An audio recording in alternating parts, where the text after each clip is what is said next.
Welcome to our channel. Today we how to log into Wells Fargo, beginner guide step by step clearly. To begin, open a web browser on your device. In the address bar, type in www.wellsfargo.com. Press the enter key to navigate to the Wells Fargo homepage. Once the page loads, look for the sign on button.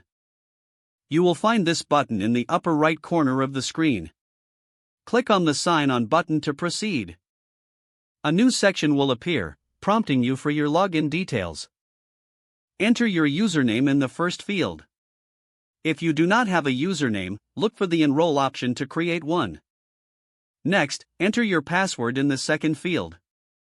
Ensure that your password is typed correctly to avoid login issues. After entering your credentials, click on the blue sign on button. If your username and password are correct, you will be taken to your account dashboard. In case you forget your password, click on the Forgot Password link. Follow the prompts to reset your password and regain access to your account. For enhanced security, consider enabling two-step verification. This extra layer of protection will help secure your account. Once you are logged in, navigate through the dashboard to access various services. Familiarize yourself with the menu options available for managing your finances. If you encounter any issues, visit the customer support section for assistance. Remember to log out of your account when finished, especially on shared devices. If the page does not load, refresh the browser or try again in a private or incognito window.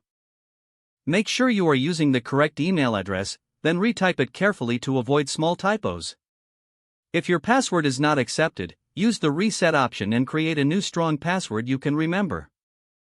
Check your spam folder for verification or security emails, then complete any requested confirmation steps. Enable two-factor authentication if available to improve account security and reduce unauthorized access risk.